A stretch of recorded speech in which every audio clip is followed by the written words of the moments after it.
14 podcast, and what a week of Blue Jays news this last week was. Not a singular tidbit, anything for the Toronto Blue Jays. Quite literally nothing. Avery, how are we feeling, man? This is the dog days.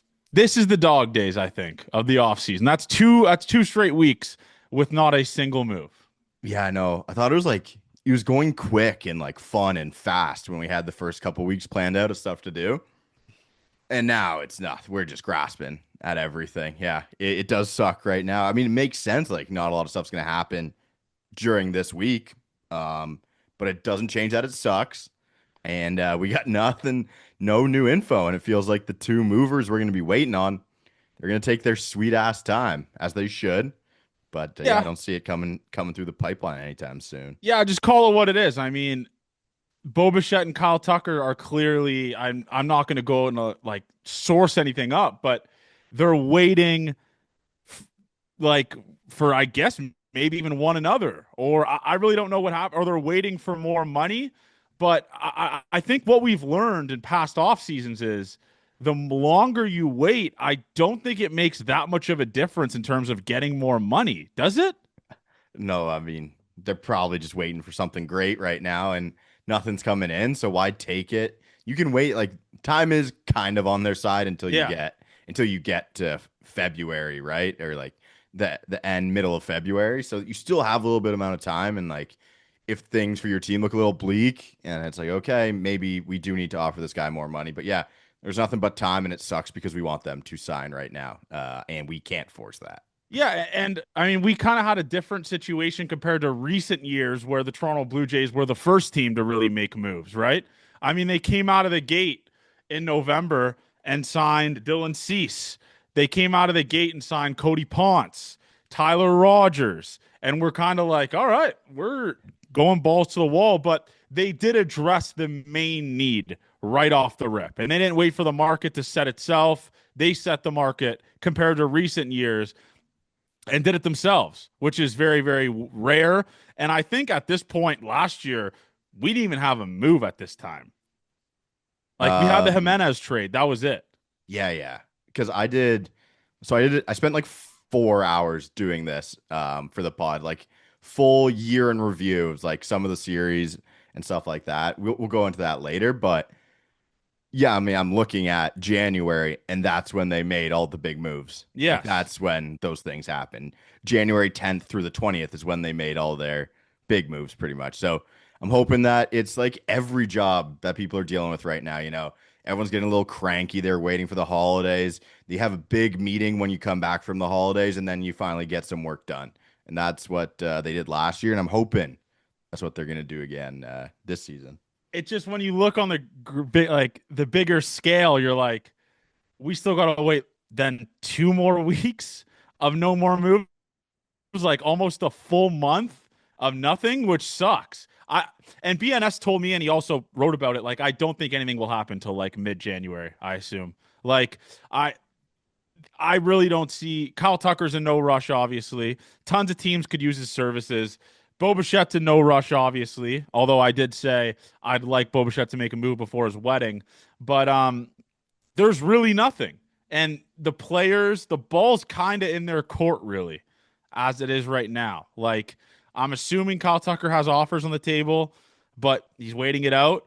And one thing that has been really pissing me off this offseason, and it happens all the time, like people, Jays fans were like, Vladdy didn't want to stay here. That's why he didn't sign and stuff like that. There is no correlation between Kyle Tucker and Bo Bichette not wanting to be here because they haven't signed yet. Like, Aaron Judge didn't sign as a Yankee till like the second week of December. I know this is like 2 weeks past that, but a lot of the time it's just different agents, different agencies, different players, different preferences, want to make the right decision, want to take their time. That's really what it is. And the Bo Bichette thing is also a weird situation because it's a guy who wants shortstop money, but he's a second base. Like, he's a second baseman. And that's not really a knock on him. No range, not the greatest arm. He wants shortstop money. At the end of the day, he's going to get moved to second base and probably play second base his entire career, correct? Like, that's really what that's going to be. So it's a weird situation. Yeah, it's hard to look at the metrics and be like, okay, that's the guy I want playing shortstop. I don't think anyone in baseball is doing that right now. So yeah, I those are, those are the things that don't even come into my mind when I see people say them. It's like, okay, yeah, but they're free agents. They have waited six, is it 6 years of service? 6 years. So they've waited all that time to get to this point where they can take offers from everyone. The biggest deal of their lives. This is Yes. it. This is their life, like their lives and their kids and their grandkids. This is the money they will be getting. Yeah. So if you look at the Dylan C situation where someone could say, well, he signed early, well, maybe he got a significant amount of money more than he was one thinking about or got the initial calls on. He's like, okay, makes sense. I like this deal. Let's make that happen. But for like these big free agent bats, and we've been talking about how shitty they are next year too.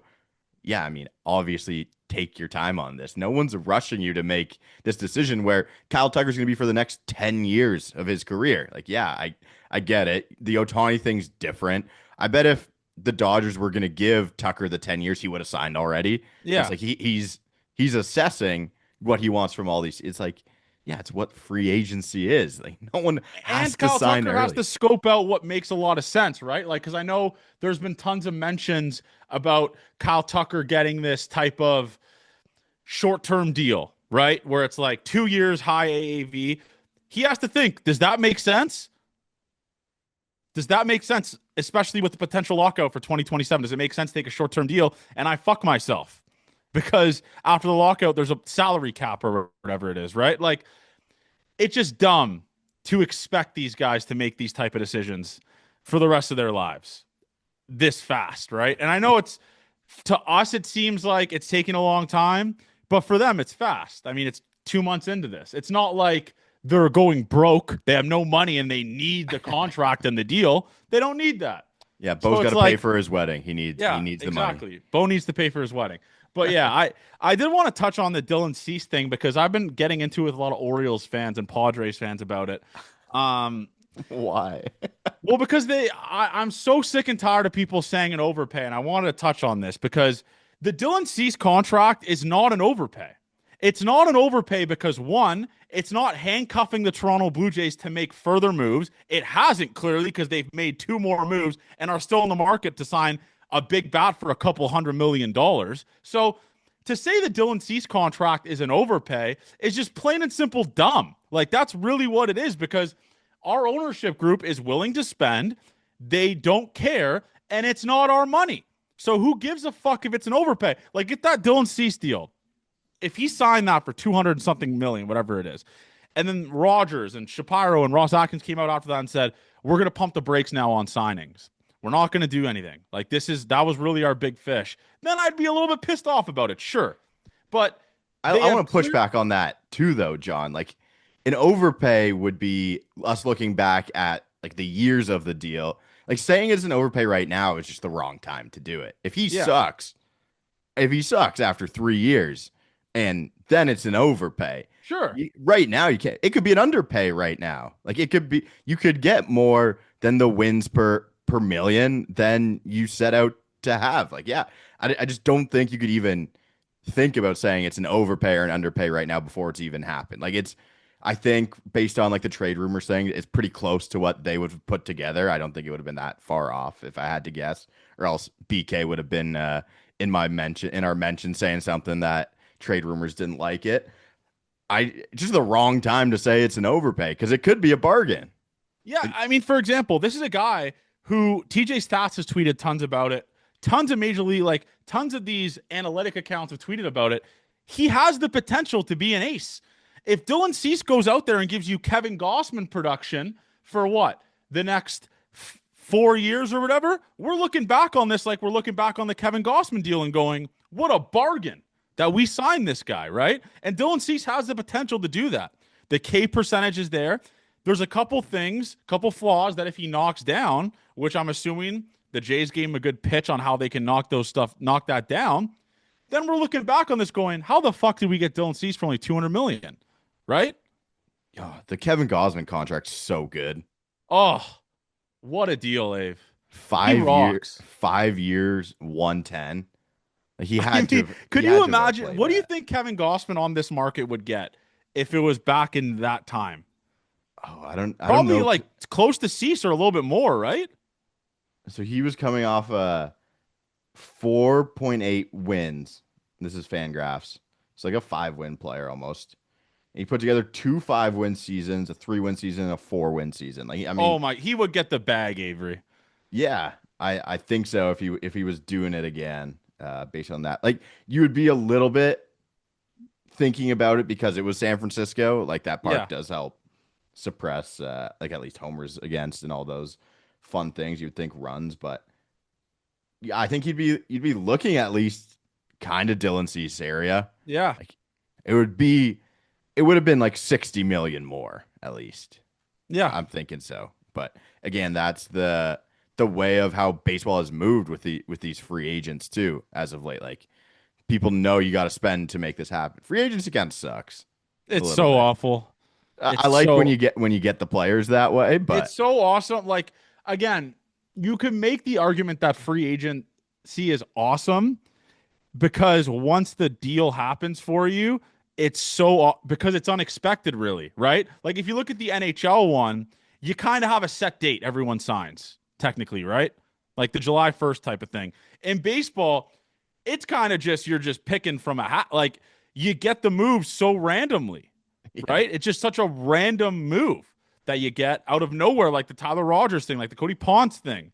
And and there's not an expected date where like everyone has to sign by this date. We have some guys signing in fucking spring training, for Christ's sakes, yeah. or the month Well, before spring training. So the element of surprise makes Major League Baseball free agency fun, but how slow it is what makes it suck. That's kind of the where you're at, where I'm at with it. I'm just like, half of the free agents suck. I think that's my problem. It's like, why am I waiting for these guys to sign? That's the thing. But like the top end guys, I love having. You should have a minimum wins above replacement to get to free agency, or else Sure. it's like, or you're forced into minor league deals maybe. Yeah, that'd be funny. Like, I do think like Kevin Gosselin would just get the C deal. It's like almost baseball inflation at this point. yeah, He'd be kind of close to it sure. I'm because it's excited to watch Dylan Cease, and if he carves next year, all the haters better beware. I mean, we will be dunking on you. That is where I'm at with it. I mean, I am a massive, massive Dylan Cease guy based off of the projectability and what he can be. And we've seen Dylan Cease be a guy, a top 10 Cy Young getter. We saw him in 2024. He was pretty awesome for the Padres that year. And people are going to bring up the playoff stats. Are we quick to forget this fan base and every other fan base trolled on Vladdy about his playoff performance? And then this year he turned into the best hitter in postseason fucking history, yeah. right? It's like postseason stats are so minuscule, it's hard to really dictate if a guy is good until the career is over in the postseason, right? And if Dylan Cease goes out there, Jays make the playoffs and go crazy, and we're singing a different tale. Like if he goes Kevin Gossman mode, and by the way, Kevin Gossman in the playoffs for the Blue Jays has been nothing short of nails. His entire career as a Blue Jay in the playoffs. What a fucking baller that guy has been for us in the playoffs. So I don't know. I think Dylan Cease will be great, and obviously I'm saying that because he's a Blue Jay, not a player on another team. But we'll see what happens. But the lefty market's still a thing for the starting pitchers. I don't know where those guys are going to go. I have no idea. Like the Ranger Suarez is interesting because that's a playoff performer right there. But the velo is significantly dropped down. And we talked about it on the podcast, David. We're like, it would have sucked to have to talk ourselves into Ranger Suarez with that fastball velo. Yeah, but it would have been an easy chat if he like got it back. If we had a Yes. bump again. Yeah, Yeah. it's a very good pitcher who has a Sure. concerning flaw right now. And that was like the whole thing that all these guys have flaws. Based on the whole lefty thing too, I have no idea. I have no idea what anyone's going to do. Like, felt like the Orioles were in for one of them. I still think they could fit in an Orioles rotation if you want to boost it, but maybe they're actually short on spending the money before they pay all these mega deals for these guys. Like they're going to have to pay Gunner, right? Like Yeah. Wow. maybe not. I would hope they would just let him go. That'd be Oh sick. God, that would be fucking awesome. I will say, as a baseball fan, Gunnar Henderson is unbelievable, dude. He is, and that's not really a hot take. I mean, it's a starting third baseman for Team USA, but he's unbelievable, Gunnar Henderson. He's a dog. Him and Roman Anthony haunt my dreams, and Judge, obviously, but uh, just an insane No, player that is on Ye- a terrorist organization. they have Roman Anthony. We have Tucker Toman, and that's all that Yeah. matters. Tucker Hive, stand up. That screenshot that Still West put out of Shane Farrell having two chances to draft Roman Anthony and him going with Tucker Toman, who's like a super senior in A ball, and another guy. I'll be honest with you, Avery, that stings a Yeah, little no, bit. yeah, Cade Doughty too. I don't Ricochet know shots who to the the book. fuck is Cade Doughty. With all due, like, who is that? I haven't seen too much Cade Doughty stuff over the years, but Like Shane Shane Farrell. Farrell was bad. Like I Oh, he do was. I mean, think he was a threat to Canadian civilization. That guy, yeah and he he was was the You want to talk nepo baby? Nepo, yeah That Nepo. motherfucker is the face of nepotism. His dad got shit canned from the Jays and he stayed. And That's he killed the organization from within. that's so sick. Shane Farrell has to answer for his sins, man. That draft is hilarious though. Roman Anthony, like, it's so funny when you look back on drafts, Avery, and it's like Roman Anthony just signed an extension already in the big leagues and was like one of the top 5 players in the American League when he was playing for that whatever based off of WAR. And the guy drafted after him by the Blue Jays is still in fucking A ball. Like, it's like, what the hell, dude? Yeah. It goes to show you, man, the draft is such a crapshoot. Really Sometimes is. there is like those second round guys who don't go in the first round, but they've agreed to something with the teams. Yeah. So they go in the second round at that point. So that's why like those screenshots, you do have to take a step back because maybe the Jays wanted to draft him. Maybe 1,000 teams wanted to draft him. Yeah. And he just said no to them. He's like, I'm gonna take like we've agreed on this dollar amount. I'm gonna wait to the second round for the Which Red should be Sox. illegal, by the way. That's like insider trading. It is kind of funny the way you think about it, and like the international guys flipping from the Yankees to the Mets, like that's the sketchier one is the international. Like how are you doing that? How do you have deals with 13-year-olds already? Like that's some insane For stuff. life-changing money. Like, it's wild, but yeah, the Roman Anthony draft thing will never not be funny, but it is a little insider trading like we talked about, just pretty much saying to 20 other teams, listen, man, like, I already talked to the Red Sox. I don't want to fucking play for your club. That's Yeah. really what it is. Maybe it was So, just a good scouting piece though. Like I don't sure, know his story, so that could happen. The Red Sox are just making good moves, I think, all the time too, sure. because we had Wilson Contreras go to the Red Sox right after we recorded last Yeah, Sunday. Kind of sucks because I think he's a good player and I think he he is fits. a great player. I think he fits really good there. It's kind of just like Bregman's doing last year. Just good fit, good park for him. Yeah, I Yeah. mean, hate that Not it's a like home run guy, really. Not like a pop guy, but he'll hit for average, and OPS will be in the mid yeah, 800s, low yeah, he's 800s. just like a good hitter, good baseball And player. he learned first base pretty quick and became a good first baseman defensively as well. Like, it's the perfect fit. The thing that's weird is, like, what do they do with Cassis now? They kind of like wanted him on the way out for some reason because you can't like Yoshida's kind of in that you can't have Cassis and Yoshida, right? Like I know they play Yeah. different positions, but you're not going to put Yoshida in the outfield. Like Cassis would play some first base, I'm sure, but they seem like kind of the same the way they would use them and deploy them to have two of them on the team. Could work. I don't know the bench, like how the bench is working for the Red Sox, but yeah, it does seem odd of a fit to have them both there. Yeah, we got to talk about a couple crash outs, actually. I wanted to bring this up. The Jazz Chisholm Twitter stuff is crazy, right? I don't I, even read it. I couldn't believe, like, he was openly saying his girlfriend doesn't have, or his fiance, I guess now, congrats to Jazz for getting engaged, doesn't have an OnlyFans. I mean, she does. And again, I'm not judging for having an OnlyFans. I don't care, whatever. Like, whatever, however you make your money, I'm not going to judge you on that. And then him saying all the OnlyFans money goes directly to his bank account and he just scams people. It's like, that was his comeback to people. And he just kept going about it. Like, he kept going about it. It was wild. It was one of like the weirdest crash outs I've ever seen. It was so strange.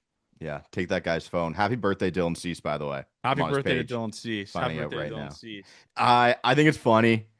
I just can't care about it. There's just not, I scroll. Well, what I it saw is one time. I was like, I don't need to read the rest of this. There's nothing good in here. It's yeah, him and Cam. They need to do a PR training maybe like a at slideshow yeah, on things to Yankees do. Yankees Yeah.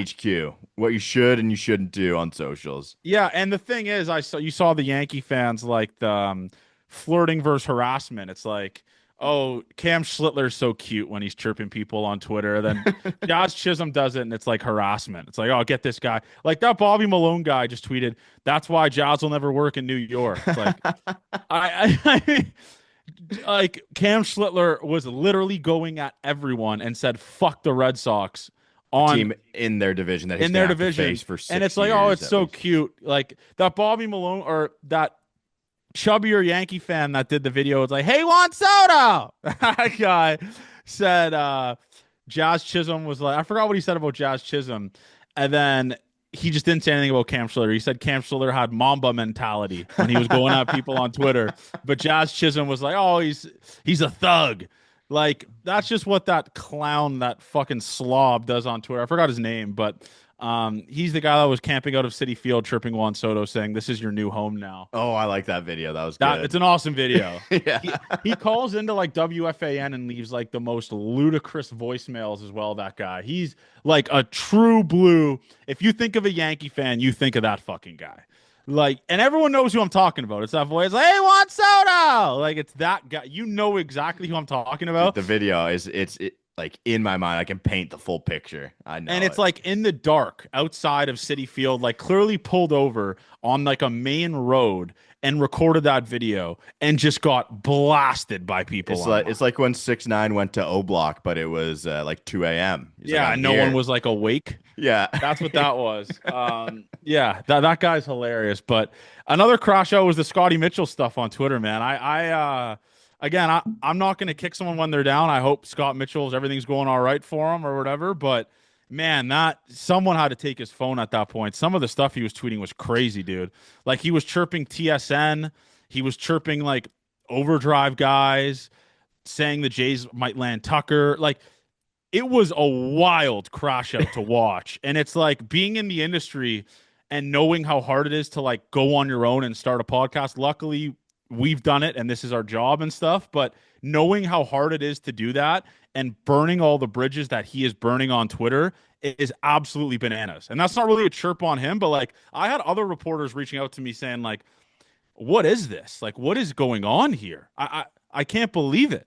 It is tough to be like a Canadian baseball guy, and I don't know anything that's happened to him. Like they're Yeah, and no one does. Period. I yes, mean, so this is not absolutely not a chirp or anything, but it's like if you're a Canadian baseball reporter and you take the year off where they have the best year, could have been a forced year off, like something could have happened, obviously, yeah. but to not be online the year they have their best season in decades and just to come back, it's like okay, man, And like, tweet Tupac lyrics and shit. Like, it was wild. I'm not even talking about the tweets. It's just like odd timing and just didn't work out because he didn't report on that season. Like I think everyone who was covering the team saw good things happen to them, and it's just like yeah, just a bad season to not be in it. So Yeah, and I mean, just completely cucked by Keegan Matheson. Keegan Matheson just like took over everything at TSN, all the baseball stuff, and Keegan does a great job. So I would be pissed too if I was like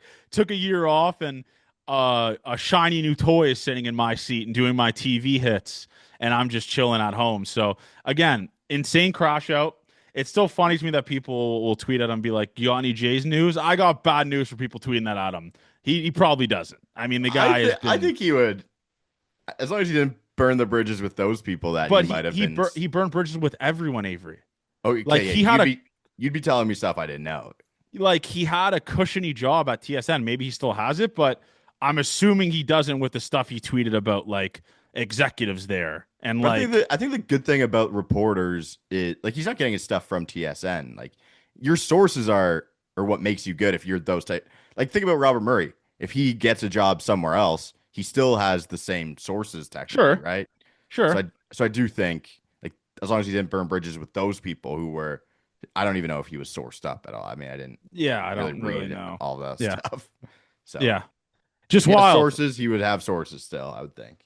Yeah, just wild stuff, man. I hope everything's all right, but yeah, just the crazy I crash show didn't. when I muted him immediately when I saw he was back. I was like, I know. I I was like, I know this is gonna I like. see the thing about me is like I love watching crash outs. It's like a guilty pleasure of mine. I can't do it. And watching it happen, like I was refreshing his Twitter feed, tweeting, like seeing what's next, like what bridge is he gonna burn next. Um, just wild stuff from Scotty Mitch. And that was a guy who was already kind of crashing out last year, but this is like overblown. Like this is I overkill. And I remember the said to him, I was like, I'm not gonna kick you when you're down, but this sounds crazy and hypocritical for me, but like you gotta put the phone down. That's really like you got to put the phone down and just think about the potential future here because I'll tell you, when you're working for a network and getting those beautiful paychecks to just do TV hits for like 20 minutes maybe and write articles about prospects, it's a pretty cushiony, awesome job. It's hard to go out on your own. No one really kind of cares unless you really build a fan base and all that type of stuff. So it's not the grass is not always greener. That's no. kind of one thing that I've learned and seen throughout the industry in terms of that stuff. So we'll see what happens. But yeah, hopefully everything's okay. Scotty Mitch. But that's where we're at in the offseason right now. We're talking Yeah. about reporter crash outs. Good Christmas though, John. And Yeah, it's fine, Chris. I don't really have a big family, so I mean, my girlfriend has a big family, so it's kind of an adjustment for me to go to like her family things and like everyone's. is it a crazy big family or is it Yeah, like there are was they? like 30, 40 people there, and like Oh everyone's my! like blackout boozing. So I mean, I have a family of like three, so it's like very different for me to be in like that setting and everyone's boozing and like taking shots and stuff like that, and They're doing that at Christmas. well, it was Christmas Eve, but yeah, they always just like Okay, they're big, yeah, Christmas Eve a little they're different. big booze, like they love boozing. So Okay, yeah, that was kind of where I'm at with it. But yeah, I watched Marty Supreme. I think you and I have different viewpoints on it. I'm not going to ruin the movie for people, but no, it was a little bit hectic for me close to the end. And you probably know what I'm talking about with that, and listeners probably know. It was a little yeah. bit too much stuff going on where it's like, all right, this is a little much. I just think that was his life, man. The scam artist of all time, and Yeah. it caught up to him. I'll tell a funny story about the movie. So I went with the Roach brothers and some other buddies. We get into the movie and the subtitles are on. The subtitles What? are on the screen for the movie. And See, with that's it, how I watch Netflix though. So no, dude, yeah. I was pumped too. I was like, this is my normal movie viewing experience. So like I am locked in. This is perfect for me. Jer is up within the first 5 minutes going to complain to someone. No way. Yes. That's the most JR thing ever. Yeah, because I didn't buy the tickets. Our buddy Scotty did. So like I had no idea if he didn't think he bought them that had closed captions on for it, but there was nothing on the ticket that said they'd be on either. I wanted to look too because I was fine with it. I liked it a lot, but he then calls Cineplex HQ after the movie. No fucking way in hell, dude. And he said some guy picked up immediately 5:30 on a Saturday and he got us free tickets for the movie. He complained. Are you? That is the most Karen shit I have ever heard in my. Are you serious? Yes, I wouldn't lie about it. I was What the fuck? because we played hockey after. It was a couple hours later, and they got an email that they got refunded and 6 more free movie passes. And I was, That's the most JR bullshit I've listen to ever this. heard. Chris Roach said he felt nauseous reading the caption. I was like, Chris, no way, man. He felt nauseous reading subtitles on a movie? And Jared thought they That's were like too. an excuse the kid sets in elementary school to not read. It's like, oh, I I know. feel nauseous reading this book. I can't do it. No hate to the Roach brothers because I love them with my whole heart. But yeah, I had a good laugh when I heard that from the film. I thought Jared got up to piss like that quickly, and then he's like, "No, I went to complain." That's yeah. The Roach brothers love like Yelp reviews and talking to people. Always funny when you get to them. But I did. Marty Supreme was awesome. The holdovers people told us to watch last week. I really did enjoy that. I was. I'm getting bit The back into movie. holdovers? Yeah, it was Yeah, I good. haven't seen it. People were genuinely angry about us saying like there's no good Christmas movies anymore. I was like, That I one was haven't pretty seen good. one. Yeah. No, that Yeah, was good. They're not like they're not good Christmas movies in, well, they're just not as classic as the other ones. Like to have a mainstream big movie and be good is hard. I just don't think the sure. Holdovers is that big yet. I've But actually found a new obsession. On Netflix, there's a show called Golden okay. Auctions. Oh yeah, yeah, they do. Oh, brother, man, I That's the watched an sports one, entire right? season in a day. The sports one? Yeah, Yeah. it's not sports memorabilia. It's like tons of stuff. Okay, I Like thought they there was had a Al sports one. Capone's gun that they were selling for $1 million. Like if you are looking for a show to watch, I'd watch that. And another thing that blows my mind is how expensive sports cards are. Like they had a sign refractor Michael Jordan card. The guy's like, yeah, it's probably like 160 grand, 200 grand. I'm like, what the fuck? Yeah, The card business is crazy, Avery. I don't know if we have any card people out there. we do. There's card people a lot because I posted that picture that I'm not collecting good cards, but Yeah.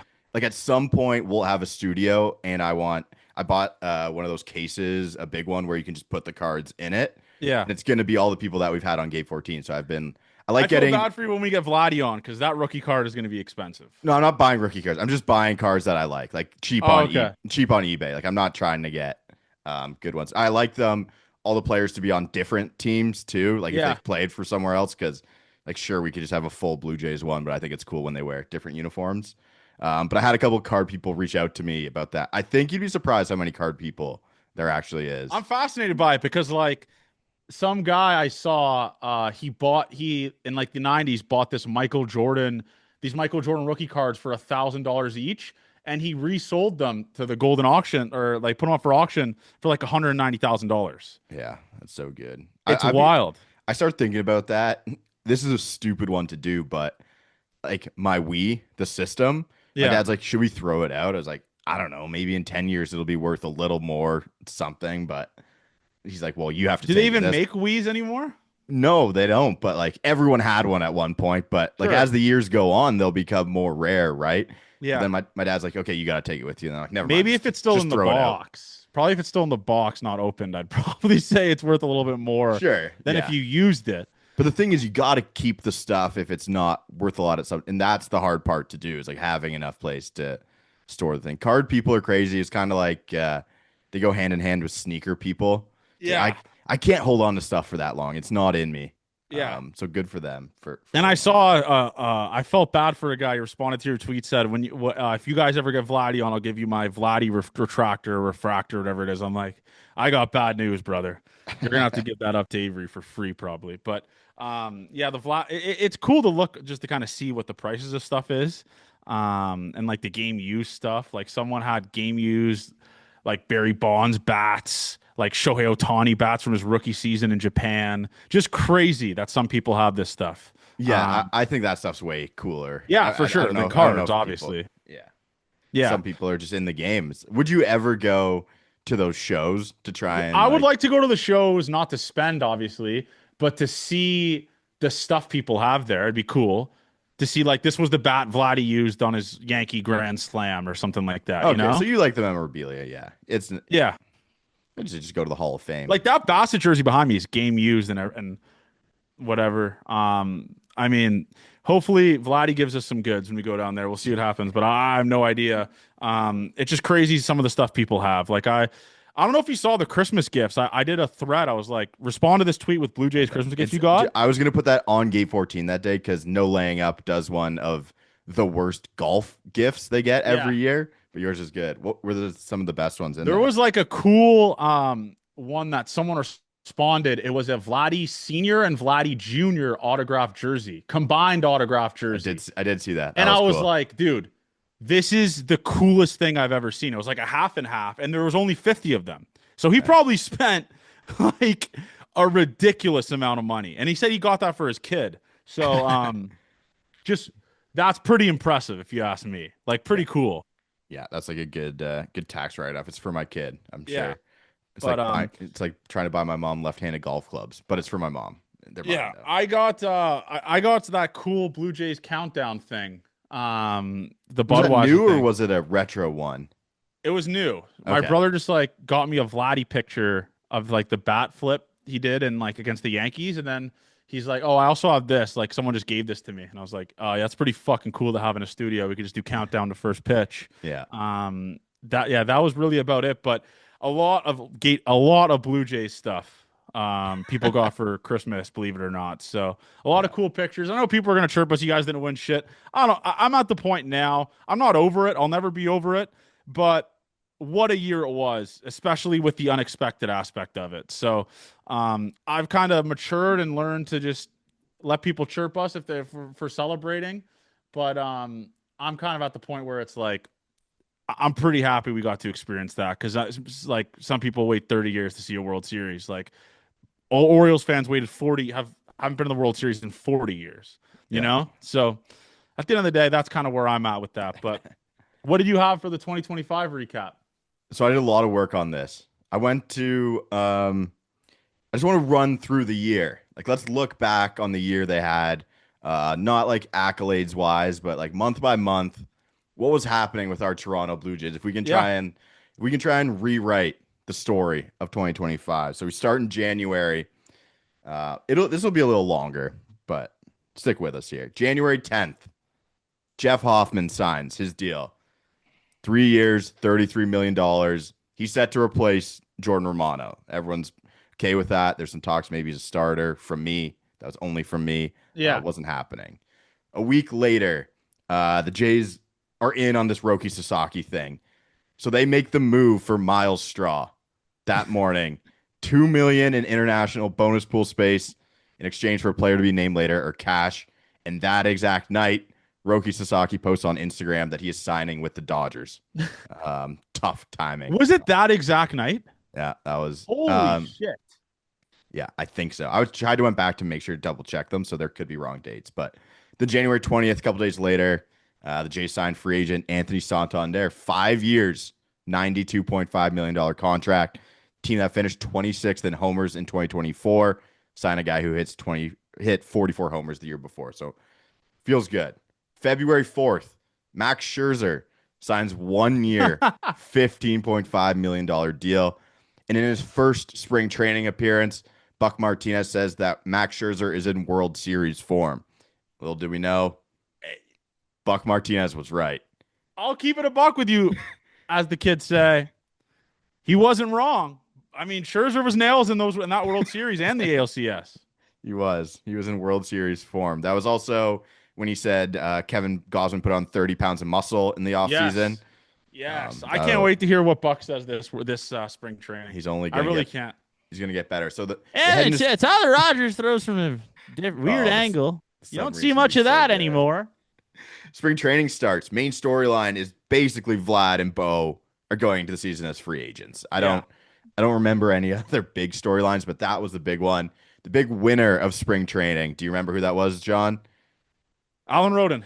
Alan Roden. More walks than strikeouts, 1,200 OPS, a couple of home runs. Trey Savage pitches 2 innings in the spring breakout game against the Minnesota Twins. Yeah. We start heading into what the roster is going to be. Ryan Yarbrough is told he isn't going to make the opening day roster. He opts out and signs a major league deal with the Yankees. Do you remember how big of a deal that was to people? Yeah, I mean, Ken Rosenthal wrote a hit piece about it. Yeah, that is exactly what happened. Finished spring training 18-10. Good enough for the best record in the Grapefruit League. Yep. This is how the Toronto Blue Jays broke camp. This is the roster. Alejandro Kirk, Tyler Heineman as the catchers. Vladimir Guerrero Jr., Andres Jimenez, Bo Bichette, Ernie Clement, and Will Wagner break camp with the team. The outfielders, Santander, Straw, Lucas, Springer, Alan Roden, and David Schneider. The starters at this time, Barrios, Gausman, Scherzer, Bassett, Bowden, Francis. And the bullpen is the funniest part. Like, what was this bullpen at the start? So bad. Hoffman Garcia, Chad Green, Nick Sandlin, Brendan Little, Yariel Rodriguez, Jacob Barnes, and Dick Lovelady Oh, my God. break camp with the team. I'll never forget the Dick Lovelady, Jacob Barnes opening day saga. I mean, we were there live. Holy fuck. Yeah. I mean, so we started opening weekend against the Orioles, 4 games with the O's. Jose Barrios gets torched opening day. Obliterated. Opening day, he's torched. They get killed game one. Max Scherzer gets hit around a little bit in his start too. Gets hurt. Yeah, Gosman and Bassett pitch great opening weekend. 4-game split. This is the attendance for the Friday, Saturday, Sunday of opening weekend. 26, 27, 21,000. Oh my. That won't be happening this year, folks. I promise you that. Second series of the year against Nats at home. 3-game sweep. Andres Jimenez is hitting in the 4-hole. A couple homers already at this point. I remember like an awesome 8th inning comeback in game 2. Yeah. Game 3, Easton Lucas outpitches Mackenzie Gore. And that's because Max Scherzer was on the IL due to his thumb injury. But before game 3, we got to interview Mark Shapiro in his office. I forgot how early in the year that happened. But that was right after the Mets series we did that. Nope. But sorry, we dropped it after the Mets series. Sorry. Yes, exactly. So it was like pretty interesting timing here coming up because the Jays are 5-2 after the first 2 series. Good start after that sweep. They head to the Mets and get swept. They scored 3 runs in 3 games. Got pumped. Ugly early season. Like Josh Walker was pitching in those games, I remember. Sauce Walker. Or maybe he just came from the Mets, that's what I was thinking. But after they get swept, that Sunday night into Monday morning, the biggest news of the season happens. That's Shapiro gets dropped that day, that interview. And within hours, the Toronto Blue Jays and Vladimir Guerrero Jr. agreed to a 14-year, $500 million contract extension.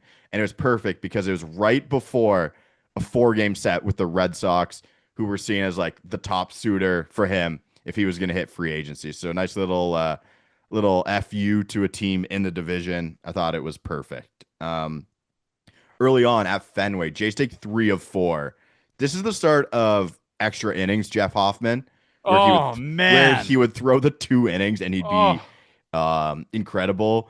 At this point, George Springer's heating up as much as you can for the first 3 series, but he's still hitting behind Andres Jimenez. Andres Jimenez is hitting 4, and George Springer is in the 5-hole.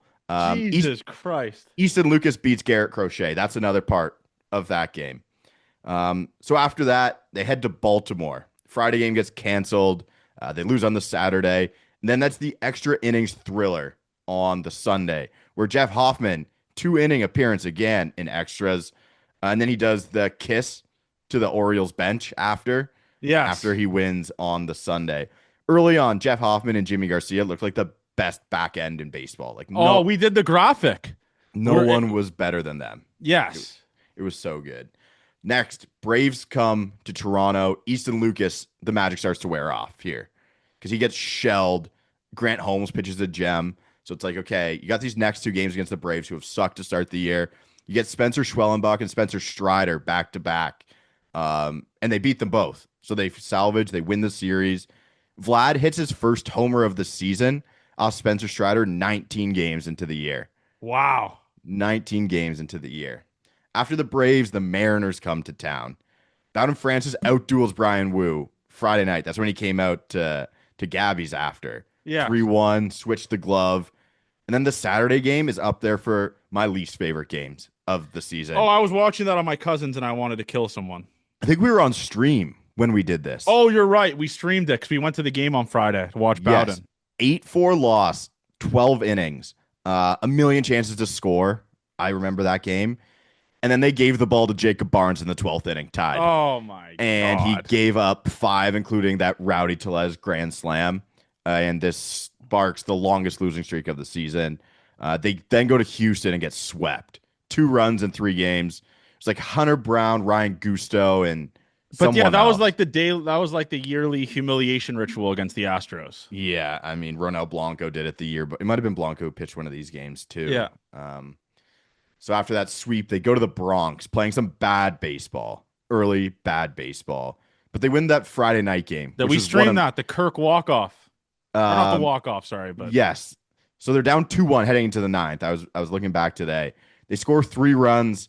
That Kirk double where, was it Ernie and Andres? I forget who it was, but they're basically just human centipede running into home. They're holding hands while rounding the bases. Exactly. Yeah. Rain out on the Saturday, doubleheader on Sunday. First game, Kevin Gosman, the 70 pitch inning, whatever it was. And then he gets tossed and falls down the stairs. Game 2, Bassett pitches pretty well. And then they give up a couple homers, I think, like in the sixth. So they lose that series. But before the next series, a big spot here, they select the contract of Eric Lauer from the Buffalo Bisons. And the rest is history with the Lauer Hour. Absolutely. But like this gauntlet, it was an absolute horrible schedule to start. And we had said that the year before. And then you know what, Avery? They didn't do that awful for like the roster construction they had. Like I don't think next year, and hopefully not, we're gonna have some guys we look back on and say, I can't believe those guys played for this team. Do you think we'll have like a Jacob Barnes, Dick Lovelady-esque? We have tons of pitching right now, right? There's always those bullpen guys. Like they're bound to come up out of nowhere. So we're at the end of April here, and the great schedule comes back. They get the Red Sox at home again. It's like this schedule was insane to start. Taters. Bowden gives up a bunch. They lose game 1. But the comeback Jays are kind of born in this series. Like this is where it starts. Game 2, down 6-0. They score 3 runs in each of the next 2 innings, 2 homers off Giolito, and then the best Tony Taters moment of the year, 3-run homer off Garrett Whitlock. Jays win the walk-off. I think it was a Kirk walk-off too. The next day, they're down 2-1 again. 7th inning, Vlad hits a 3-run homer off Justin Slate. Oh, that home run rocked. It's really, really good. So we head into May with a little bit of good stuff for the team. Then we go weekend series against the Guardians. Friday night game. Curtis Alto on TV for the night game against the Guardians. You guys in the upper deck. I remember that. They win the Friday game. The clutch Nathan Lucas hit. I remember. The Saturday game is also up there for like my least favorite way to lose. That was the Jimmy Garcia 3-run homer or grand slam to Daniel Schneemann, blow the save. And then they lost the 1-run game on Sunday. And they posted that stupid Twitter thing. I remember it was like something about Canada. The Guardians posted after they won. Oh, yes. People will remember that. I didn't. Yeah. Canada, USA greater than Canada. Yeah. It's like, oh my God, come on. So May 5th, due to some rotation concerns, which they were real, they were really real. Do you remember the 2 people they signed to try and bolster the rotation? Spencer Turnbull. Yep. I don't know. Jose Urena was the other one. Oh, my God. Jose Urena and Spencer Turnbull. Oh, my God. Get signed to try and let's not, the Twitter GMs, the make-believe Twitter GMs, they wanted Turnbull. That was one guy they wanted. Yes, and they he did. Sucked ass. I'll never forget that first start against the White Sox, City Connect Friday. Got his dick shoved in. Brother, it's in here. Absolutely fucking pumped. I saw it I was going through Baseball Reference schedule. I saw the day. I remember that game as well as any of them. We stopped streaming. I streamed solo. I don't know if you went. I stopped the stream in the first inning. That's how bad it was. I think I was here when I did it. But after they signed these guys, they head to Los Angeles to face the Angels. 2 brutal losses in that series, if you remember. Hoffman home run to Moncada?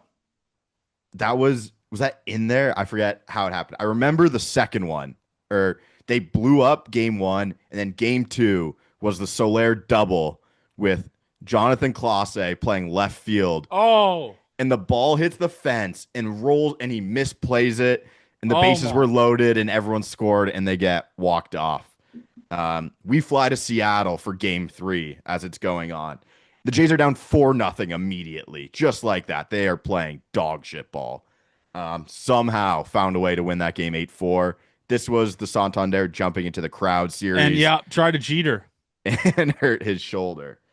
But a turnaround of all turnarounds. They head to Seattle and just shit kick the Mariners for 3. And we were there. One of my favorites of the year. That might have been my favorite away series you've ever been to be honest.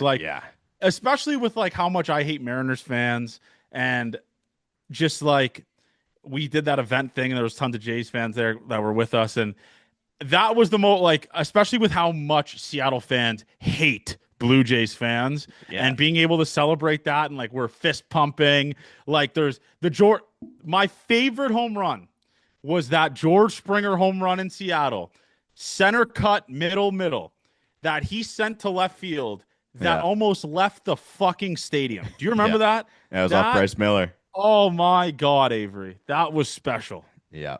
The Friday game, do you remember how much of a nail biter that was? Yes. Jimmy like loads the bases in the eighth, maybe none out, maybe one out.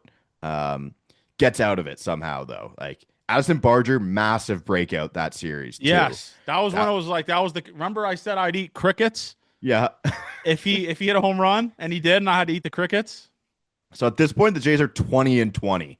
It's a roller coaster early on, but they're 20-20. Yeah. They faced the Rays at home. All the Rays series were like pretty forgettable in my mind. It couldn't really come up. And except the one that was like Well, it was the worst series I've ever watched in my life. yeah, that's on the road. But I do remember a Junior Caminero ninth inning grand slam Yeah. off Hoffman, and then a Kirk hit a homer off Ryan Pepio in game 2. That was clutch. I remember that when they couldn't get anything going. They lose 2 of 3 at home to the Tigers after that. Ernie Clement walk-off on the Saturday when they had 2 men on and a base empty, and they threw to Ernie, and he just hit a ball through the right side for a walk-off there. Mm-hmm. 2 disappointing series in a row for the Jays to this point. In May, they come back. They sweep the Padres 3 games at home. Oh, that was cinema. Game 3, I remember being this insane back-and-forth game. Hoffman blown save, and then that was the Nathan Lucas walk-off win. They get game 3. That was an awesome win, but you would think coming off such a big win, momentum building, but that was not the case because the Jays then head to Steinbrenner Field. Oh my God. And get the Rays on the road for 3 games. They scored 2 runs in 3 games and get swept. And Tyler Heineman pitched. Was that what happened in one of those? Yeah. I remember just being like, come on, man. Got to do something. The Friday night game was okay I remember for a little bit. Then, but ultimately they're swept by the Rays. So they get rewarded with a trip to Arlington and Jacob deGrom in game 1. Oh, my. A game, Dalton Varsho goes deep in the first inning, but it's a Kevin Gausman masterclass, and they win that game. They don't score a run in game 2, losing 2-0, and this offense is just gone. Game 3, tied 0-0 in the 9th. I'm pretty sure we were streaming this one too. Bo Bichette's getting a rest day. He pinch hits for someone. Who do you think Bo Bichette pinch hit for in this game? Leo Jimenez? No, better. Jonathan Clase? Michael Stefanik he pinch hits for. Oh, my fucking God. And he hits a massive 2-run homer off Jacob Webb. Jays win 2-0. Seen as like a pretty big, not even turning point, but just a massive point in the season when things could have kept going downhill. Jays come home after that, sweep the A's in 4 games. They scored so many runs that series. The Sunday game was awesome. We went to it. Back and forth battle. Gausman didn't pitch that great. George Springer bouncing on third base. Gets tagged out. 6-run outburst in the 8th inning. And like an awesome Addison Barger home run. So things are going well. It's still up and down to this point. But we head into June. The Jays are 31-28. 5.5 games behind the Yankees heading into June. Wow. After the A's, the Phillies come into town. They take 2 of 3. The Jays win. Game 2 was the Kirk walk-off off Romano. Awesome swing. That was a moment where I felt bad for Jordan Romano. Yeah. And then they massacred Jesus Luzardo in game 3. That was awesome. They go to Minnesota after that, take 2 of 3 of the Twins. That was Blue Jays dad and family at Target Field. George Springer's hitting home runs all over the place now. Like these clutch home runs are insane. He had like a 2-run homer in the 8th off Griffin Jacks in game 2 when they were down pretty late. I know he hit a homer the night before off Bailey Ober, I'm pretty sure. They lose game 3, and Bowden Francis at this point is like 2-8, and his FIP is at 7. It's like they're trying to explore different options at this point. After Minnesota, they go to St. Louis. A 3-game sweep that I don't remember being as chaotic as it was, but looking back at these box scores, it really was. What was your biggest moment of that St. Louis? Jonathan Clase. Off of the fresh meat in the division. Ryan Helsley. That was game 1. Game 1 of that series. Jonathan Clase. Yeah, to tie it up in the 9th, and Jays eventually win in 10. The theme of the season, like to this point of the year, was sweep a team and immediately give everything right back. And this is exactly what happened because they then went to Philly again. And I remember talking to Mark Shapiro about this he wasn't too worried. He's like, did you see who we faced? Like, it's not that crazy. But the Jays lose to Sanchez, Suarez, and Wheeler, swept by the Phillies. And the only thing I remember about that series, I remember the Friday night kind of being a shit show, but Alan Roden's eye black on the outfield wall. That was the highlight of the series. It's the only thing I really That might have been the remember. only Alan Roden highlight of the season, actually. Yeah, I can't believe how long Will Wagner too. I can't believe how long he was here. It doesn't feel like at all. So the Jays finally get to go back home for the D-backs. Game 1 against the D-backs was one of the best endings to the baseball season. 5-4 win. Bo Bichette, Addison Barger, back-to-back walk off Shelby Miller. That was special, Abe. That was we streamed that at the office. That was special. That was really, really fun. Like those are the best wins when you've written off them winning completely. Yeah, we said it was over on stream 50 times. Yeah, it's like they suck today. And then you win, you pull it out. I really, really like those types of wins. They win game 2 convincingly, but we are treated to a special, special thing before game 3. Do you remember what that thing was, John? First pitch. Gate 14, first pitch game. It was obviously too big a moment for the team, as the Blue Jays and did people not. said we cursed them. People said we cursed them. What? Looking back now, we're multiple months. We're half a year removed from this.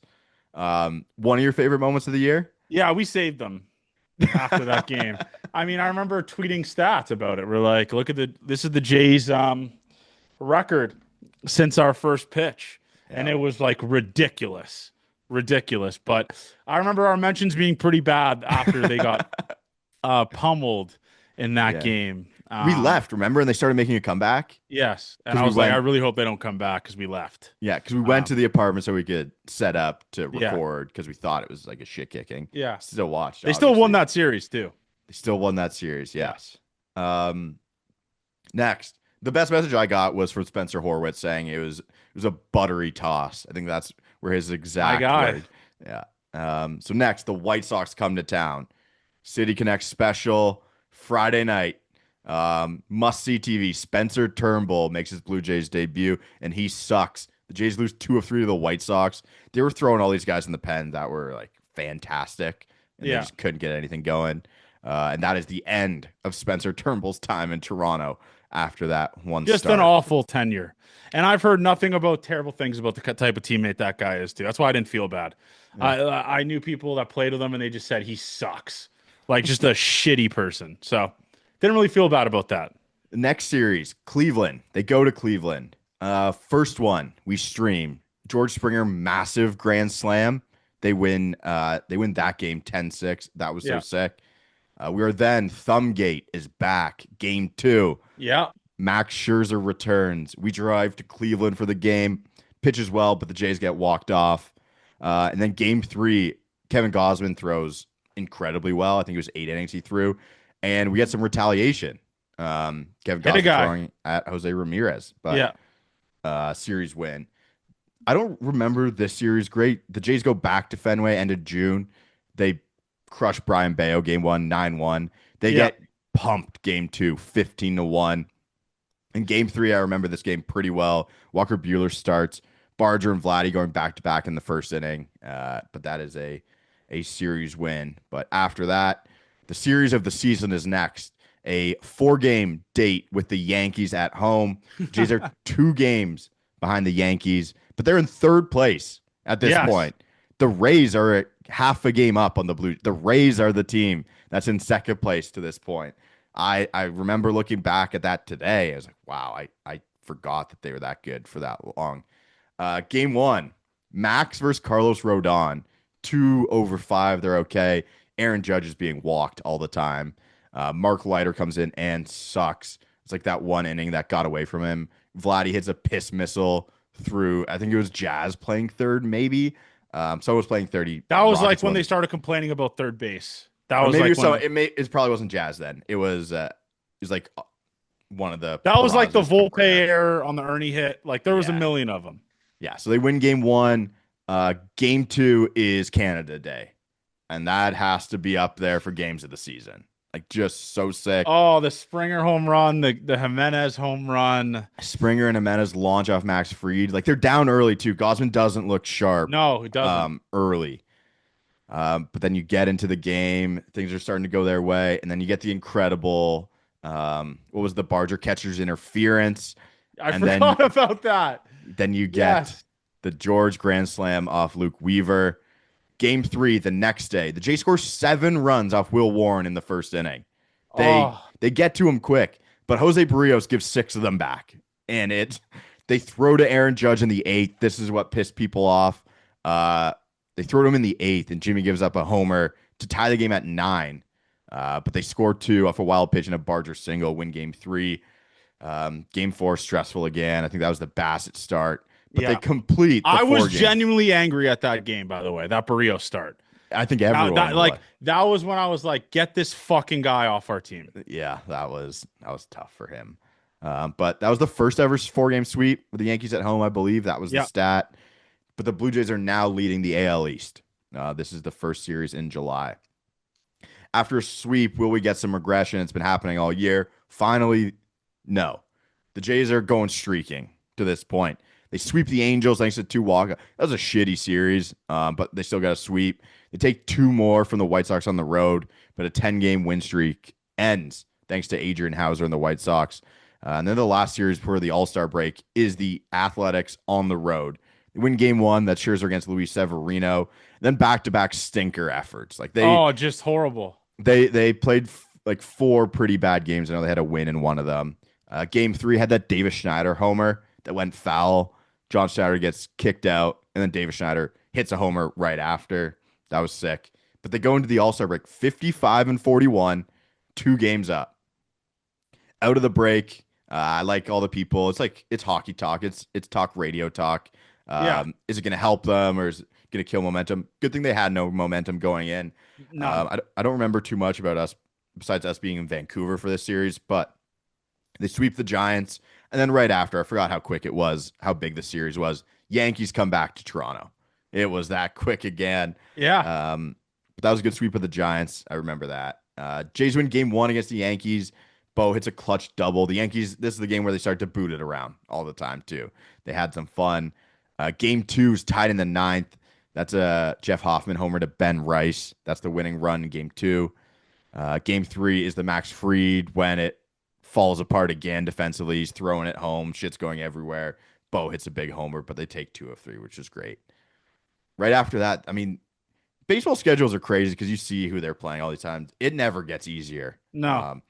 Then they go 4 games with the Tigers, who are like playing good baseball at this time, or at least their record was good. A series where we see the panel hats for the first time. They're the Cooperstown throwback, so they're a little different. But they win the first 3 games, including a win against Skubal on the Saturday. Lose game 4. It's another good building block for this team. 5.5 games up in the East at this point. And right before the calendar turns to August, we get Hell Week, though. That's 4 games in 3 days against the Orioles at Camden. Do you remember how bad that series was? That was the series where I was like, stupid fucking sport. End my misery. I never want to watch this shit again. That was the exact series. So Hoffman blew a couple saves. They didn't score runs. We're at Rufus and they blew it. That was also the end of Chad Green. People forget. Yes. That was the end of Chad Green. It was. So they lose the first 3 of 4. They get swept in the doubleheader the second day.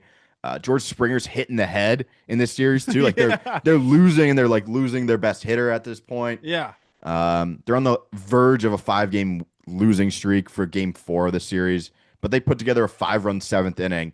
Nathan Lucas hits that huge homer. I remember we were in the office for that. Yes. It was a day game, but they beat the Orioles and kind of get back on track. Reinforcements are on the way. This is the end of July. Jays get Sir Anthony, Louis Varland, Ty France, and Shane Bieber. Awesome deadline, if you all things considered, with like how much those guys helped. Yeah. Pretty awesome deadline.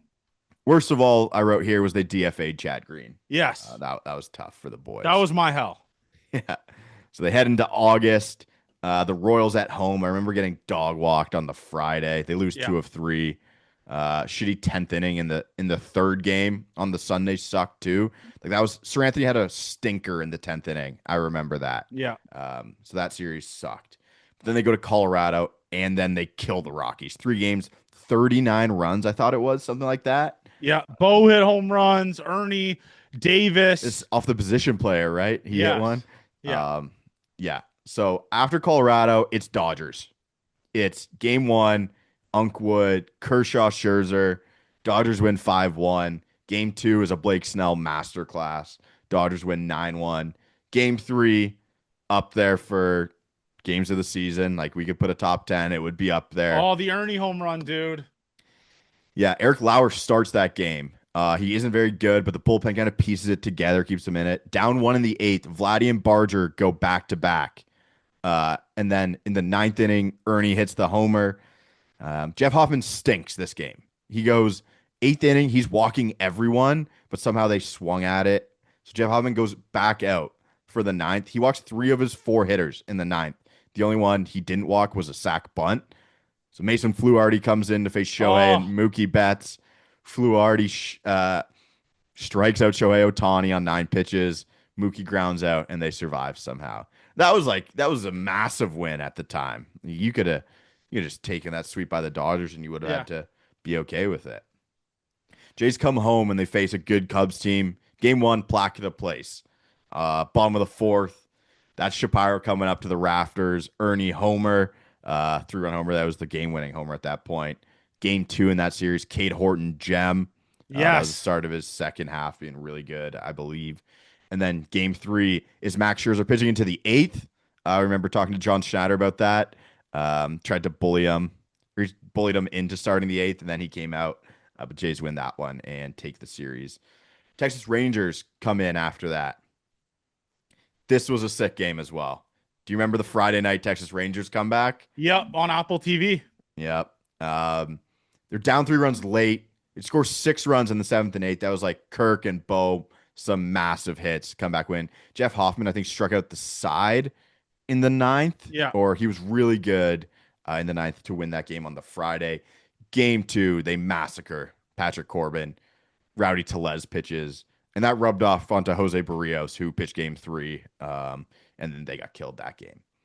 Pittsburgh is next for a fun little dust up after game 1. Paul Skeens 2-2 when he comes out. Tommy Pham and Tyler Heineman argument leads to a little dust up. And what happened on Twitter that day, John? Tommy Pham just ricochet shot on Addison Barger and says that he's on steroids, or he did steroids, and then deleted some of the tweets. Strange, very, awesome. Very strange series that was. Jays kind of got dicked down that series, to be honest with you. Yeah, they lost 2 of 3. Yeah.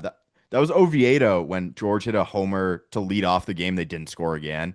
It was 2-1 for the 3rd game. But they lose that series to the Pirates. Anytime some stuff happens to like make the season not feel as long, I love that. So that was a good series looking back on it now. They then go to Miami. And game 1 in Miami, do you remember who pitches, makes their Blue Jays debut? The Biebs. I thought we just got legit Cy Young after that game. Shane Bieber makes his return, 6 innings, too. I was like, I never thought he would do that. Yeah. Game 2, extra innings. Tommy Nance threw a bunch of them. That's when you had the Bo Bichette throw behind the runner at second base in extras to get the guy. They win game 2. And then Yuri Perez just kind of shuts them down game 3. But they still win a series. They come home the end of August. Twins and Brewers, 3 each. Split that going 3-3. They're 79-58. 3 games up with the tiebreaker with a month to play. September. Just wagon. Yeah. September, insanely frustrating Labor Day game. Reds, day game. I forgot it was the first game of the series. They're down 2-1 in the 9th. And Bo Bichette hits a 2-run homer. Then Varsho hits a solo shot. Tommy Nance comes in. People are like, okay, give Tommy Nance his chance. He'd been pitching that well. Obviously, there have been some people who are down. Get up 2 hits in and out. Then Brendan Little comes in. TJ Friedel left on left. Hits the ball that gets stuck in the fence. Then Noel V. Marte single. Then the next 2 games, they score 25 runs in those 2 games. Yeah. That was when Bieber got shelled, but they came back to win that game as well. Just crazy the offense came alive for that one. But then they go back to the Bronx. 3.5 games up on the Yankees. The Friday night game, playoff atmosphere. dark at Yankee Stadium. Kevin Gausman, masterclass. They get to Cam Schlittler early, 7-1 win. Friday Oh yeah, game. that was like, yeah, that was when they were the everyone was talking about Cam Schlittler like he's God, and the Jays kind of just waxed him. Yeah, I mean, it wasn't crazy getting to him, but they battled harder than Yeah. he'd had to battle before. Game 2, rainy game. Bats couldn't get to Luis Gil. He was just throwing it down the middle hard, and they didn't hit it. But as the rain starts to fall down, a ball goes into right field. And do you remember what happens? I choose not to. There's a Bo throw, Bichette slides in knee first. and that would The end play. his regular season, and we would not see Bo Bichette again until the World Series. Nope. Jays lose games 2 and 3. They're only 2 games up on the Yankees. But again, they do have the tiebreaker, so it's more like 3. Next was the Astros coming to town. They win 2 of 3. Game 1, Heineman walk-off, I believe. And that was a clutch like IKF single to score 2 the in the inning gap. before. Yeah. Yeah, I remember it being hit to left. And then game 3 of that series, Kevin Gausman, 2-hit complete game. I remember that was a day game, just a complete masterclass. That was That awesome was when to I watch. went at the Astros UK guy on Twitter. That was funny. Oh, was that when Luis Garcia got hurt? Yeah, they said I was cheering for an injury. Yeah, that was all time. The O's come to town after that, and the Jays sweep them. No, I don't remember too much. They get their lick back. Yeah, well, I do remember the series, but I didn't think there was too much to talk about. Then it's back to Steinbrenner Field, where a certain rookie is about to make his big league debut. Trey Day. Trey Savage, big league debut, game 1. Strikes out 9 with 1 earned in 5 innings. But Braden Fisher pitches 2 scoreless extra innings. That was the unsung part of that game. Yes, super exciting game. He pitches the 10th and 11th, and he doesn't let the inherited runner score. The series lost on me. That was when we got the Ross Atkins picture fist bump. Yeah. Yeah. And they split a 4-game set. They won the first 2 and lost the second 2. Yeah. So they go on to Kansas City, and it's a rude welcome to the city. A game we streamed for the first inning. Do you remember why? Scherzer. Max Scherzer, 7 earned in 2/3 of an inning. They lose game 1 20-1. They lose game 2 2-1. Yeah. The Yankees are just on them now. Like, this is full panic mode. The Yankees have the easiest schedule. The Jays have a tougher one. But luckily, Trey pitches game 3. They win 8-5. So there's 2 series left. They come home to face the Red Sox again, and they lose the first 2 games. At that point, I thought it was over. I thought the division was over. We had Brandon Eisert pitching for the White Sox, and he threw a ball to the backstop on game 2, I remember. Just like, oh, there's no way the Yankees lose any more games, and they did not lose any more games. No, they didn't. They had 1 with the White Sox, 3 with the Orioles, while the Jays had 1 with the Red Sox and 3 with the Rays. It was this little mini slide that they were having. Like, they weren't playing good baseball in those 5 games like that, maybe 6 games at that point. But they're in this mini slide, no room for errors. Game 3 of the Red Sox, the Jays went with a bullpen game. I remember being like, oh my God, like this is happening. I know you could set it up and it could be good, but just at that point to the season, that was such an important game, and they went bullpen game. And it worked perfectly because Louis Varland and Eric Lauer cover 5 1/3. No earned from them. Staff gives up 1 run on 4 hits, and they win that game. So you think you got to sweep the Rays to win the series or to win the division too, right? Like, you hold destiny in your own hands to win the first AL East title since 2015. You just got to sweep the Rays. And that's exactly what they do. Trey Savage, game 2 was great. I remember that. And then the Sunday, bye on the line, Kevin Gausman gets the ball. He wasn't good. Down 1 immediately. Yeah. Kirk grand slam in the first inning. I have chills. Sick. That game was awesome, man. But it gets close again. Like, they have this 5-1 lead pretty quick, and then it's a 5-4 game kind of right away. Like, it didn't get to a blowout till late, and Kirk hits a 2-run shot in the 6th. Finally pull away. First AL East title since 2015, man. And I remember we went out with the guys after that, and Kevin Gausman was like, "I'm sorry, guys, I was shit today. Like, I was awful today." And the boys still came through. So, what an awesome year, man! Just so many ups and downs. I mean, I remember talking about it was a special team in April, and I remember talking about it was a special team in May. Ultimately, they didn't get the end goal done, but it's going to be awesome going into next year, opening day against the Athletics. It's like a little get right spot, right, going into the season facing the Athletics. They have the banner unveiling, AL East, and winning American the League. pennant. You Yep. know, I got some playoffs here. the We will playoffs. Yep. the playoffs. ALDS game 1. The Yankees beat the Red Sox 3 games, the wild card, date with the Blue Jays. Game 1 is Kevin Gausman versus Luis Heel. And we get 2 homers early. Vlad and Kirk. Those were so sick. Like the Vlad homer, the first inning. Oh, that was one of my best moments I had seen in a while.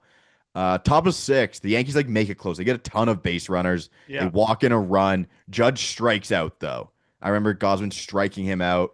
But Louis Varland comes in. Do you remember what Louis Varland did against Big G? Oh, that was. I mean, you want to talk about? He gassed him up, right? I forget what the pitch was, but he struck out. And it wasn't Stanton. even close either. Like, I don't think Big G was in the same stratosphere as getting that.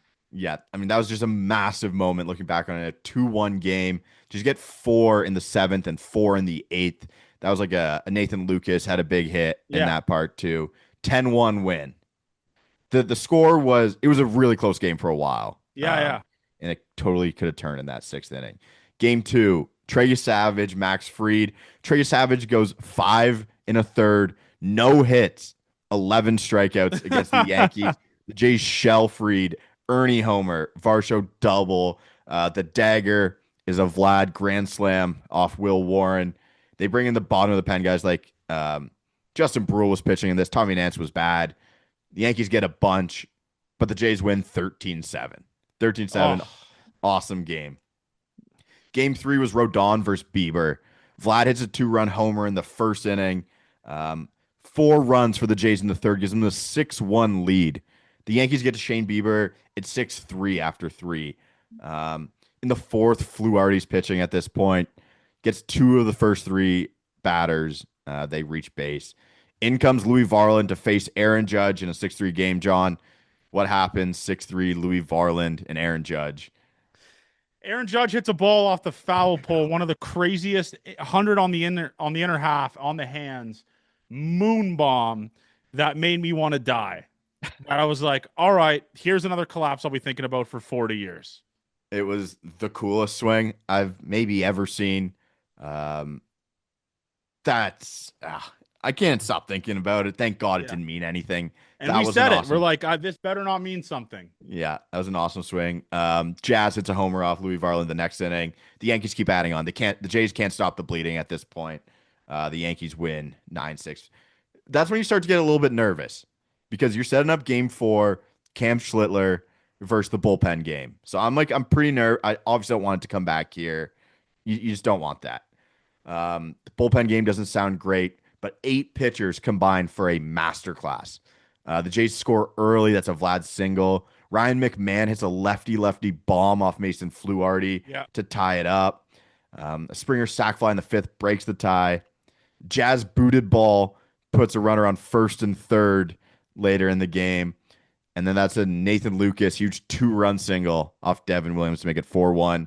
Miles Straw adds a single off Camilo Duvall. Do you remember how bad that swing was? Oh, inside out. Like a little just check me swing that went in the gap. And I retweeted that the other day. Talking Yanks going Miles Straw single 5-1 Jays. The Yankees add one in the last inning.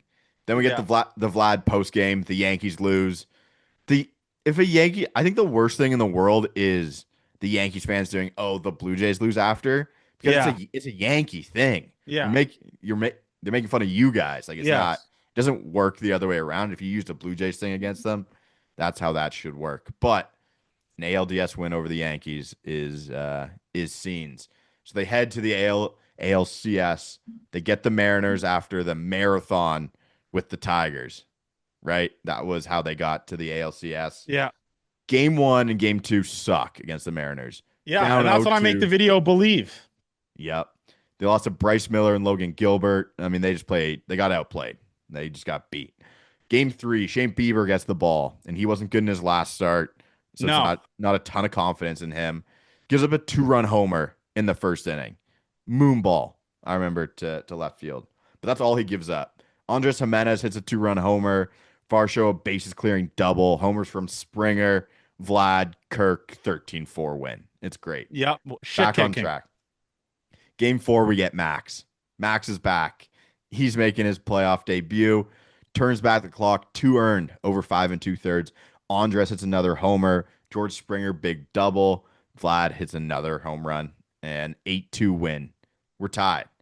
Game 5 is Kevin Gausman versus Brian Wu. Gino homers early off Gausman. George Springer was a big double to tie at 1-1. Ernie, big hit to take the lead. Top 7, George Springer hitting the knee by Brian Wu, comes out of the game. Crowd cheers. Yeah, they love that. But bottom of the 8th, do you remember who pitches that inning, John? Bottom of the 8th for the Jays. Yeah, up 2-1. Brendan Little. Brendan Little comes in the game. Cal Raleigh homer, first batter. Oh, Things fall apart. Sir Anthony gives up a Eugenio Suarez grand slam. Like, if I was a Mariners fan, that would be the coolest moment of ever. easily.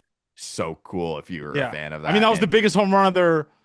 That was the biggest home run of their existence. Yeah, I mean, that was a massive swing. Yeah. Jays lose 6-2.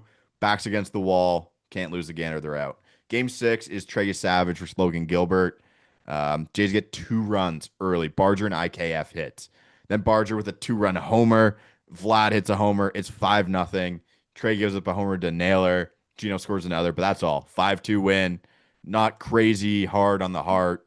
It was a good win that day. They played well. Yeah. Game 7, Shane Bieber again. George Kirby. Immediately, Julio Rodriguez double to start the game. Naylor hits a single. 1-0 Mariners. That's when Naylor does the thing between the bases. Yeah, it jumps up. Yeah, so sick. The Jays score 1 in the first to tie it up. Bieber's giving up a million hits. He gives up like 8 hits in 2 innings in this game. But Kirby's locked in after that, after the first inning. And we thought we were toast. J-Rod hits a homer to make it 2-1. Bieber doesn't make it out of the 4th.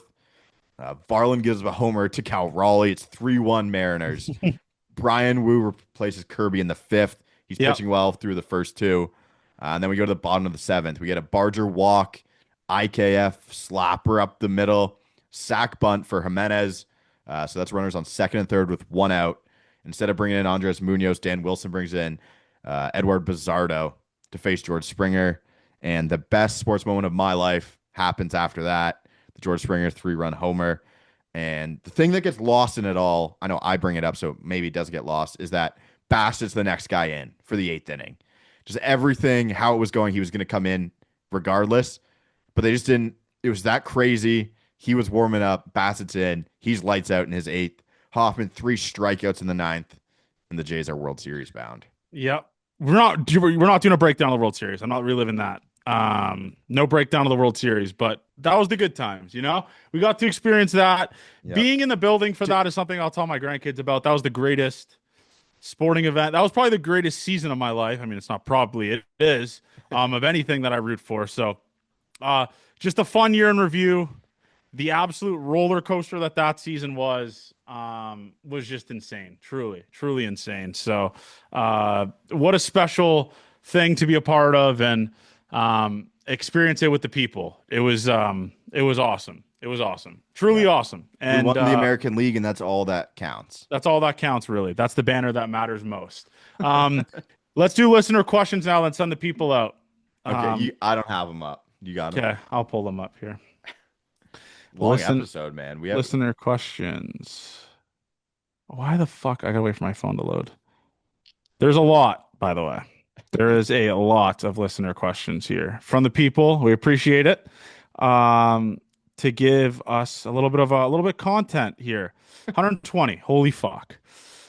What is the best pasta dish in Toronto? I mean, Danny, I can't really answer that question. I don't really eat like that in Toronto, but I would say Danny's Pizza Tavern is like my favorite restaurant in the city, probably. Nice. I don't know if Avery can answer that. I'm not eating too much pasta. That's not like I don't go to those restaurants. Steakhouses for me. Here's a good one. Which Okay. from BK? Which Blue Jay has your favorite batting stance aesthetic? Oh, aesthetic, just setup wise.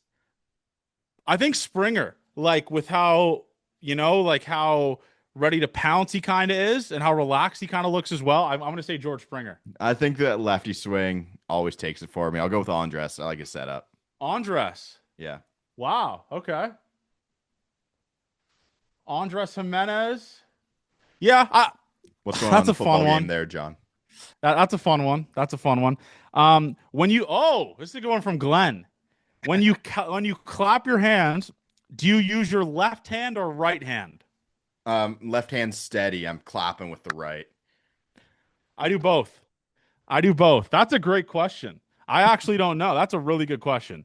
Um, who was last year's most irrelevant Blue Jay? Robinson Pina Power, Buddy Kennedy, Will Robertson, Casey Lawrence. I'm going to probably say, in terms of the fact that this guy ended up getting a ring no matter what, I'm going to have to say Buddy Kennedy. Yeah. He was Right? awesome. Yeah. His one start, I remember, in Colorado. Yeah. Buddy Kennedy. Is Malik Willis starting quarterback next year? Yes. What did Chad Green get for Christmas? Maybe a couple interests from some teams. You think Chad's going to be back?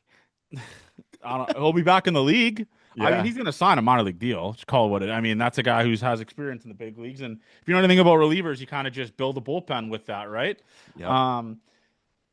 Are the Jays still pursuing Tucker? Yes. I've decided I want Zach Neto on this baseball team. I don't think the Angels are going to part ways with Zach Neto. I don't think so at all. That was a Yankees question. If we get Tucker and he defers $50 million, is there any reason we can't get Bo? I think we still get Bo if that happens. If there's a lot of deferrals, I think they're going to want to make the team as best as possible, especially if you're spending that type of money. And the best way to make it worth it is by going to the playoffs and winning playoff games. So that's the best way to do that. Who changes their number, Kyle Tucker or Kirk? Kirk He's can 30. restructure? Who changes their number? Like their Kyle actual Tucker. number. Kyle Tucker, probably. You think so? Can you picture fucking Alejandro Kirk a different number? No, I can't, but it's like same thing with Tucker, right? You can't take Miles Straw 3. I wouldn't know what he would do. Favorite pizza topping and worst pizza topping. If you have pineapple on pizza, you should be in prison. Oh, I like pineapple on pizza. Yeah, my favorite one is sausage though. I love sausage on pizza. Okay. Forget the big dogs. Who are some ideal bench bat targets? I don't hate this question from Josh. It was awesome having Ty France there last year. I mean, no, he's a great defensive first baseman. Takes the load off of Vladdy's shoulders a little bit. Vlad can DH some games, and he was awesome against lefties, Ty France. So I don't know about IKF. I don't know if that makes a lot of sense with the infield depth the Jays have, but I could see a Ty France, maybe. I don't even know if you could get him he's probably a bench bat, like Willie Castro. Switch hitter, plays everywhere. Yeah. I like that type. Someone said compare the 2015, 2025 playoff rosters. We'll do that for another pod. That's a really good question. Favorite Christmas gift of all time? Whenever I would get a baseball glove, it was always. Yeah, for me it was jersey. Like when I'd get a Jays jersey or something like that. Yeah. I'm trying to think of what jerseys I've had. I know I had a Delgado, maybe a holiday one. Those are probably my favorite ones. It was always sports equipment would be my favorite. Yeah. Stuff. Something new. Yeah, that's kind of where I was at with it. Are you still in the trade Johnny King train? Yes. Trade him for whoever. I don't care. If you can get a good piece for Johnny King, I'm doing that deal 10 times out of 10. New Year's resolution? I don't know, actually. Maybe minimize phone time when it's not baseball involved. Nice, like when the Jays aren't playing, minimize phone time. I think that's probably the best one for me. Saving better. Johnny and Avery's family Christmas traditions. I kind of just told you there, but I kind of have a small family. We do Christmas Eve ping pong. Okay. Just drink beers and play ping pong for a long time. Christmas Eve. It's a good one. Yeah. It's a good one. Do you guys know the punishment for fantasy football this year for the Jays? I actually don't know. Um, if you could be high school classmates with any of the current Blue Jays, who would it be and why? I think Ernie just obviously, seems like the I mean, yeah, man. because we're friends with them. I'd probably say Ernie or Davis, maybe. I don't know. Do you think Ross and John like each other from YJs? Yes. Should the number of games change in a big league season? I don't think so. Yeah, they should play more. They should play more. If you can get a Johnny and Avery Fortnite skin, but it result in shutting down the podcast for a year, would you do it? No. Fuck, marry, kill. Yankees fans, Mariners fans, Dodgers fans. I would fuck.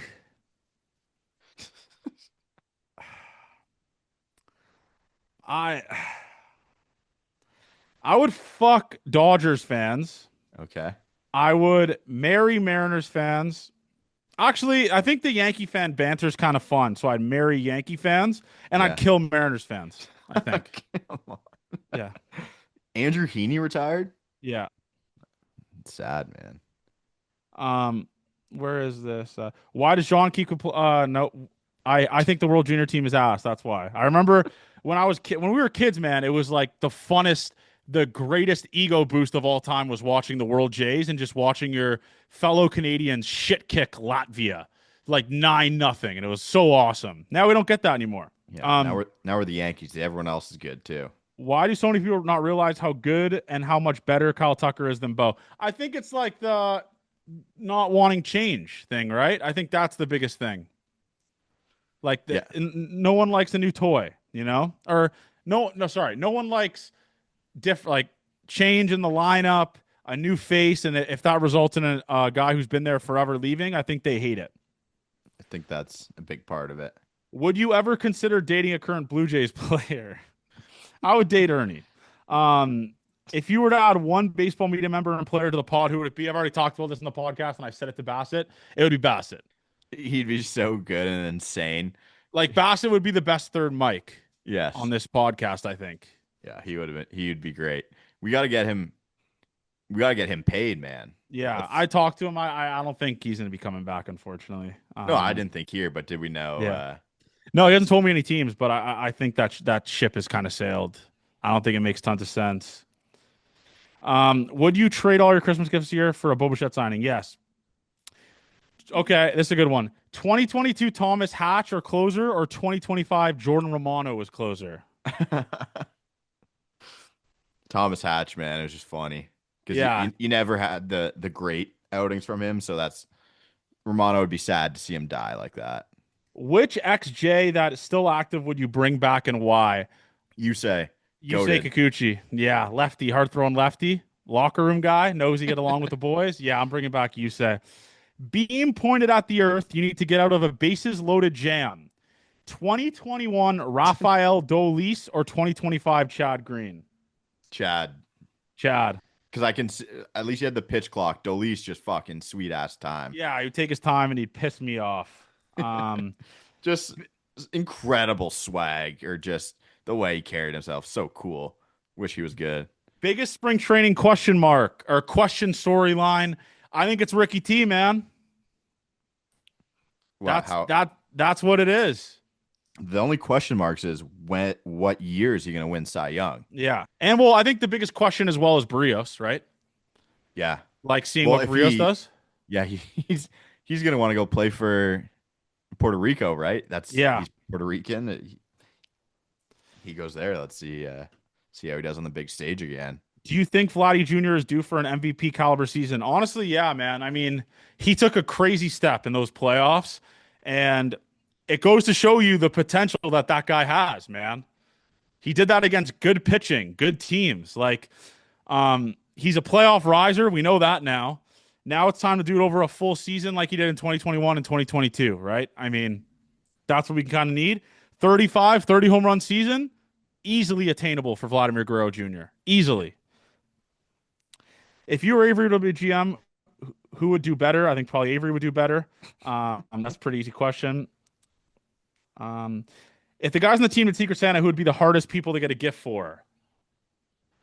Trying to think.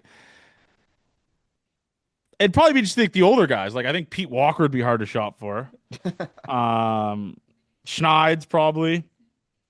Who of the breakout players from last year's team do you think has the best chance of being a part of this team's core for the next 4 to 5 years?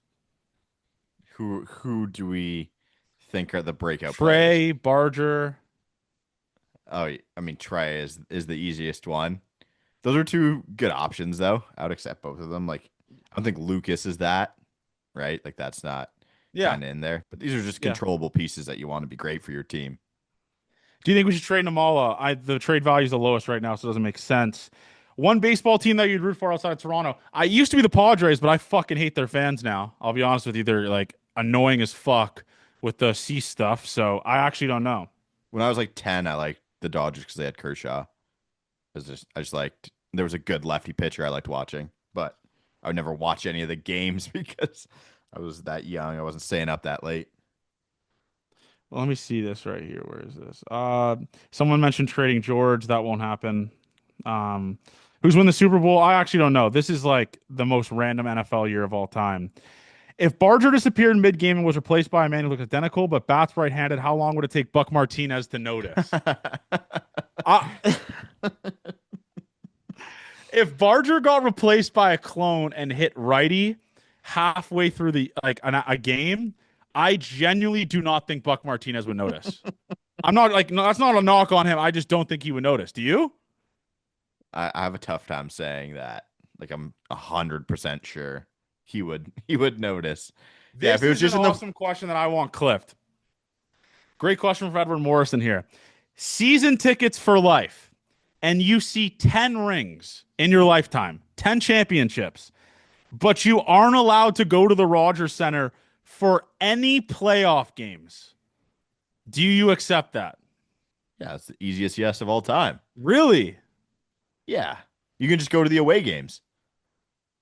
All right. That was a good loophole there. That was a really good loophole, but obviously I'm accepting that as well. But it would suck not being able, especially what we got to experience this year live. We went to like 10 games. Man, I counted it. You and I went to 10 playoff games. Oh, that would make some people sick hearing that. It was the coolest year ever. It's like I have a tough time thinking that any year can be cooler than what last year was. I think that's the worst part. Yeah. It's like 2026, you got a lot of good stuff coming. It's like I don't think it's gonna be better than 2025. Like, I mean, a World Series. Yeah. Yeah, it was hard to get there, but it's like hard to think that they're definitely gonna win a World Series. But it's like last year was pretty great, man. I think one thing that's going unnoticed is this is a great question from Blake Bell here. Next year is the Toronto Blue Jays 50th anniversary. And we talked about Mark Shapiro, and maybe when we do another podcast with him, he'll tell us what it's going to be. But there's going to be a statue next year. He alluded to it, right? He mentioned a statue coming. Yeah, I thought that was going to be this year. Yeah, and I mean the 50th anniversary, you have to imagine that's what they're kind of building for it, right? Yeah, it's got to be Buck time too. You might as well. Yeah, I think the Joe Carter walk-off, like him with his hands in the air, best statue you could possibly have, right? Like, if the Toronto Blue Jays do a statue, I think in order, it has to go like Buck Martinez probably deserves one, right? Then the Joe Carter walk-off. They'd put Joe before Buck. Yeah, I think those make tons of sense. Yep. There is 87 days on the Budweiser sign until first pitch, I believe. Does TJ Brock take the Braden Fisher leap? I don't know if we're going to see O-Block Brock, to be honest. He's going to be next year's spring training story, maybe, if it doesn't. And Carter, if you're listening to this, ask that football question on the next podcast, actually. That was a good question. We already did a podcast on what happens if the Jays don't get Bo and Tucker. Favorite baseball movie? Rank your top 3. I have a take, man. I think Sandlot's a bit overrated, dude. I like it. When you watch a movie so many times, I think my favorite baseball movie is like Major League or Benchwarmers. Those are goated. I have 3 favorite baseball movies. People won't think they're that good. I like Hardball. I like the Benchwarmers. Yes, Hardball's up there. Yeah, and I like Moneyball. It's like I don't know if they're the 3 best, but I like them. So I'll put those 3 there. First base options, we kind of touched on that. Ty France makes tons of sense. Have any friends of the podcast ever been subscribed to Josh Chisholm's fiance? Yes, me. How much panettone has Johnny eaten this holiday? A lot. Do we enjoy racing? I wouldn't say I'm the biggest racing guy, to be honest with you. What do you think Bo Bichette got for Christmas? I don't know. That's the most bland guy of all time. I'd probably say Bo got. He's just like a clothes guy. He cares a lot about clothes. Maybe some like True Religion jeans or some shit. Chrome Hearts jeans.